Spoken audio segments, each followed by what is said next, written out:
తప్పకుండా చేద్దాం. అయితే మీరు ఇందాక గ్రేటర్ హైదరాబాద్లో అక్కడ ఇక్కడ రాని వాళ్ళ మీద మాట్లాడుకున్నాం కదా.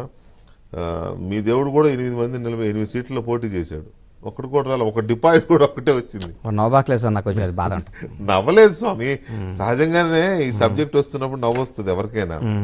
కానీ ఎందుకు అంత దారుణంగా ఇదైంది? నేను మాట్లాడలేను ఆ విషయాలు, ప్లీజ్ ప్లీజ్ క్షమించండి. క్షమించేది ఏముందిలే, నా మాట్లాడలేను, బాధ ఉండొచ్చు, రాలేదు నాకు సబ్జెక్ట్ ఉండకు దాని మీద.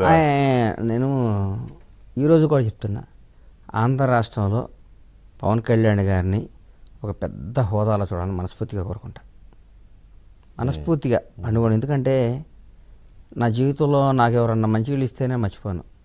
ఆయన నాకు లైఫ్ ఇచ్చాడు. నా పార్టీ వేరు, నేను వేరు, ఆయన దారి వేరు, ఆయన వేరు. మీకు లైఫ్ ఇచ్చింది పవన్ కళ్యాణ్ గారు 100%. అందరూ బొత్స సత్యనారాయణ గారు అంటారు.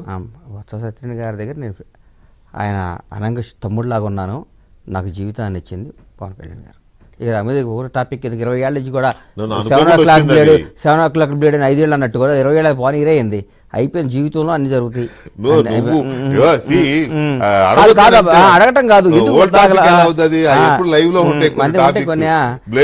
ఈ రోజు కాదు, అంటే ఈ రోజు కూడా బొత్స గారు నాకు అచంచలమైన అభిమానం, అచంచలమైన విశ్వాసం, నాకు అచంచలమైన ఎంత ప్రేమ, ఎంతో ప్రేమ నాకు. నాకు మంచి వచ్చినా చెడు వచ్చినా నేను ఫస్ట్ ఆయన ఫోన్ చేసి చెప్తాను, అన్న ఇట్లా ఉందన్న అంట. ఆయన నాకు ఇవ్వాల్సిన సలహాలు ఇస్తాడు. కానీ అంతేగా నా పర్సనల్ విషయం వచ్చారు ఎప్పుడు ఆయన నాకు చెప్పాల. ఆయన గొప్ప, ఆయన బ్యూటీ అది. ఆయన అన్న నేను నా మనసులో మాట, నేను నాకున్నది, నేను మన ఎల్బీ స్టేడియం కదా, దేని స్టేడియం అది, మన గచ్చిబౌలి స్టేడియంలో మాట్లాడినాక కూడా 2 మూలతో బొత్స కదా. ఆయన టాపిక్ ఎట్లా, నేను ఆ టాపిక్ ఎట్లా, ఆయన చెప్తున్నా అంతే.